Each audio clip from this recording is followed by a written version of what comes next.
Ladies and gentlemen, just of the interwebs out there, smashing envy strong style cinephile. It's been ages since I've done one of these. Man, I need to get back on track with lug videos and the channel and talking about stuff and geeking about it for a scant few minutes, as we always do. So let's try to get back to that.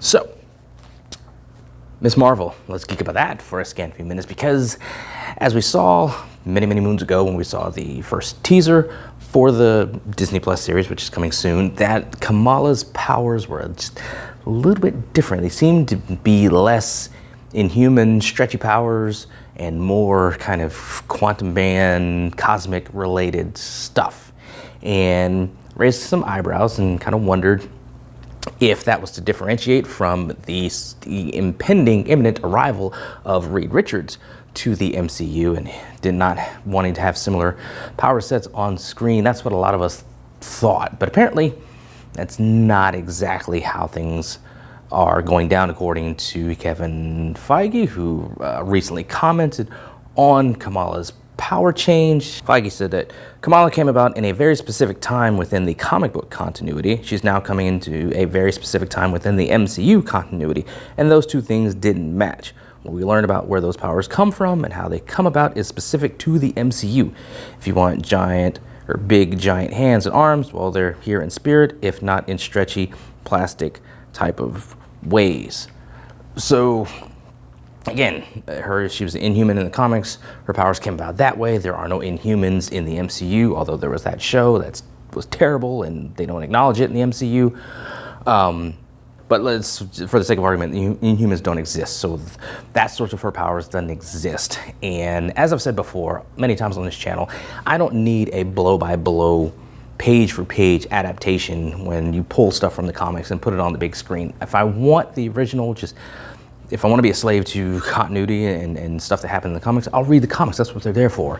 I like the live action stuff to just take a different spin on the character. As long as the heart and soul, the spirit of the character is there, I'm cool. I trust them to do, like Civil War. It wasn't exactly Civil War as we saw it play out in the comics, but it was good within the MCU and the bubble and the world that they've created in that. Same thing with Winter Soldier. Wanting the exact Winter Soldier translation story, but it was in spirit, as Feige said, in spirit, captured the spirit of the story, and it was played out excellently on screen. I understand that. I'm cool with it. So within this MCU continuity and world that they've built over the past decade plus, it doesn't fit. So I can understand them wanting to pull her powers from a different sort and do different things with them. Marvel editor Sana Amanat co-created Kamala Khan with a few others back in 2013, and in a new interview with Entertainment Weekly, she shared her thoughts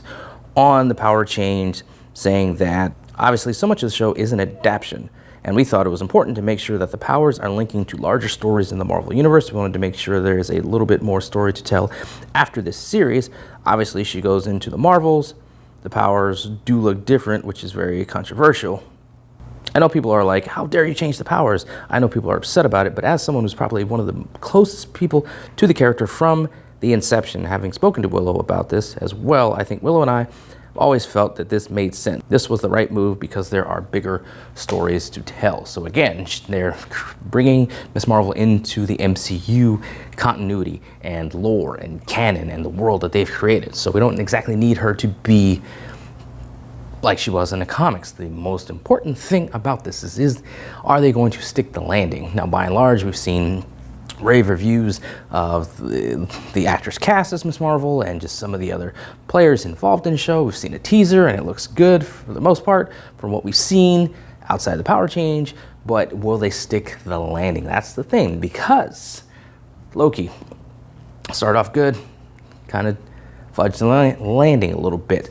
WandaVision kind of fudged the landing a little bit. Falcon and Winter Soldier fudged the landing. Hawkeye fudged the landing. Are you seeing a pattern here? Moon Knight, I'd have to watch it a couple more times, and I will, just to see how I land on whether or not that stuck the landing or kind of fumbled the bag a little bit at the end. I think mostly it stuck the landing for what they were going for, but that's the thing. It's like these Disney Plus shows start off strong, but then they kind of lose a little bit of steam there, and then they have trouble sticking the landing. So that's the big thing about Ms. Marvel. Not so much the power change, because again, I understand the power change within the context of the MCU and the world that they've built. Got to change things. That's cool. But will they stick the landing of the series? That is the more important thing. You gotta wonder. I guess we'll all find out together when the series drops.